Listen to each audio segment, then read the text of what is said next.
BJP Tiranga ಯಾತ್ರೆಗೆ ಸಚಿವ ಸಂತೋಷ್ ಲಾಡ್ ವ್ಯಂಗ್ಯವಾಡಿದ್ದಾರೆ.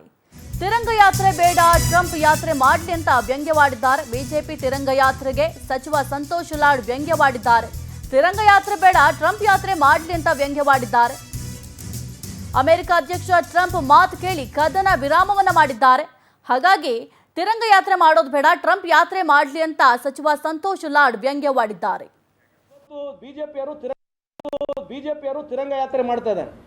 ನನ್ನ ಮನವಿ ಇದೆ, ದಯಮಾಡಿ ನೀವು ತಿರಂಗ ಯಾತ್ರೆ ಮಾಡಕ್ಕೆ ಹೋಗಬೇಡಿ, ಟ್ರಂಪ್ ಯಾತ್ರೆ ಮಾಡ್ರಿ. ನೀವು ಇನ್ನು ಮುಂದಗಡೆ ಟ್ರಂಪ್ ಫೋಟೋ ಹಾಕೊಂಡು ಟ್ರಂಪ್ ಏನು ಹೇಳ್ತಾರೆ ಅದೇ ನಿಮ್ಮ ಸರ್ಕಾರ ಕೇಳ್ತಕ್ಕಂಥದ್ದು. ಪ್ರಧಾನಮಂತ್ರಿ ಮೋದಿ ಸಾಹೇಬರು ಟ್ರಂಪ್ ಏನು ಕೇಳ್ತಾ ಇದ್ದಾರೆ ಅದನ್ನೇ ಪಾಲನೆ ಮಾಡ್ತಕ್ಕಂಥದ್ದು ಇದೆ. ದಯಮಾಡಿ ನೀವು ತಿರಂಗ ಯಾತ್ರೆ ಮಾಡಬೇಡ್ರಿ, ಟ್ರಂಪ್ ಯಾತ್ರೆ ಮಾಡ್ರಿ ಅಂತ ತಮಗೆ ಹೇಳಲಿಕ್ಕೆ ಬಯಸ್ತೀನಿ. ನಾನು ರೀತಿಯಾದಂಥ ಅದರ ಪರ ಆಗಿರಲಿ ವಿರುದ್ಧವಾಗಿರತಕ್ಕಂಥ ಒಂದು ಮಾತು ಇವತ್ತು ಪ್ರಧಾನಮಂತ್ರಿ ಹೇಳಿಲ್ಲ. ಯಾವುದೋ ಸೆಕ್ರೆಟರಿ ಕೂಡ ಹೇಳಿಸ್ತಾ ಇದ್ದಾರೆ. ಅದಕ್ಕೆ ಈ ದೇಶದ ಜನತೆ, ನಿಮ್ಮ ದೇಶದ ಎಲ್ಲ ಯುವಕರಿಗೆ ನಾನು ಮನವಿಯನ್ನು ಮಾಡಿಕೊಳ್ತೀನಿ, ಈ ಪ್ರಜಾಪ್ರಭುತ್ವ ವ್ಯವಸ್ಥೆಯಲ್ಲಿ ಪ್ರಶ್ನೆ ಕೇಳ್ತಕ್ಕಂಥ ಹಕ್ಕು ಪ್ರತಿಯೊಬ್ಬರದಿದೆ. ಅದಕ್ಕೆ ಈ ಪ್ರಶ್ನೆಯನ್ನು ನಾವೆಲ್ಲ ಎತ್ತಬೇಕು. ಯಾವ ಕಾರಣಕ್ಕಾಗಿ ಸೀಸ್ ಫೈರ್ ಮಾಡಿದಿರಿ? ಟ್ರಂಪ್ನವ್ರು ಹೇಳ್ತಕ್ಕಂಥದ್ದು ನಾನು ಟ್ರೇಡ್ ಜಾಸ್ತಿ ಮಾಡ್ತೀನಿ ಅದಕ್ಕಾಗಿ ಸೀಸ್ ಫೈರ್ ಮಾಡಿದ್ದೀನಿ ಅಂತ ಅವ್ರು ಹೇಳ್ತಾ ಇದ್ದಾರೆ. ಈ ದೇಶ ಭಾಳ ಕೆಟ್ಟ ಪರಿಸ್ಥಿತಿಯಲ್ಲಿ ಬಂದಿದೆ. ನಾವು ಊಟಕ್ಕೂ ಗತಿಯಲ್ಲಿರ್ತಕ್ಕಂಥ ದೇಶ, ಅಲ್ಲಿಂದ ಇಲ್ಲಿವರೆಗೆ ಇಲ್ಲಿವರೆಗೆ ಬಲಿಷ್ಠವಾಗಿ ಇಲ್ಲಿ ಬೆಳೆದಿದ್ದೇವೆ.